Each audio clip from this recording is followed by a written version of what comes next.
Proses pemadaman menghabiskan 12 tangki air. Api berhasil dipadamkan sekitar pukul 23.34 WIB.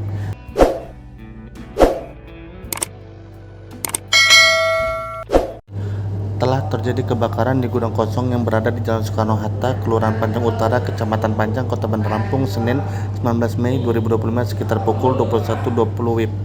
Kepala Dinas Pemadam Kebakaran dan Penyelamatan dan Pemakaman Kota Bandar Lampung, Antoni Irawan, mengatakan kebakaran diduga di gudang kosong yang berada di Jalan Soekarno-Hatta, Kelurahan Panjang Utara tersebut diduga dari korsleting listrik pada colokan lampu.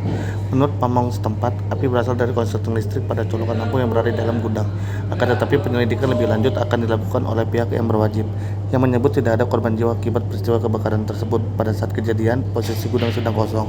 Yang mengatakan karena intensitas angin yang kencang menyebabkan api merambat ke ruko dan rumah yang berada di samping dan belakang gudang rongsokan tersebut. Pihaknya mengerahkan 9 unit kendaraan dan 35 personel ke lokasi.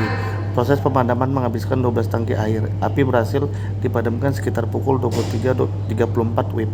Terdampak kebakaran yakni gudang rongsok milik Haryudin, pokok yang terbakar besi, kardus, dan plastik. Luas yang terbakar 20 kali 6 meter persegi. Kerugian diperkirakan mencapai 165 juta rupiah.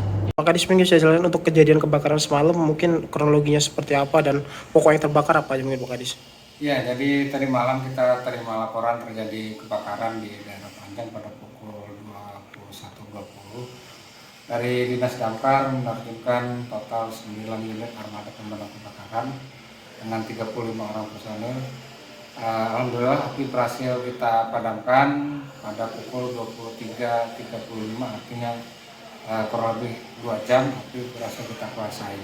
Kemudian juga pokok yang terbakar ini 3 bangunan rumah, kemudian 2 kios yang terbakar. Yang mayoritas ini bangunan semi permanen. Untuk dugaan sementara penyebab kebakaran apa Pak Kadis?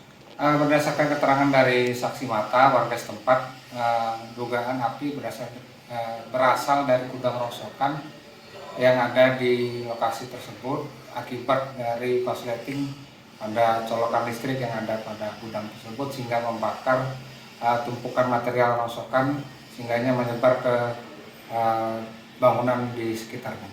Total kerugian ada berapa Pak Kadis untuk totalnya semuanya? Ya, untuk kerugian bervariasi berdasarkan jumlah tingkat kerusakan yang diakibatkan oleh kebakaran atau kurang lebih sekitar hampir 200 juta rupiah.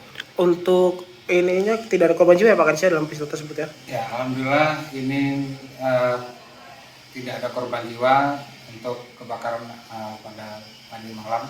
Untuk penyebab kepastian ini masih dalam pihak penyelidikan pihak berwajib. Oke, siap.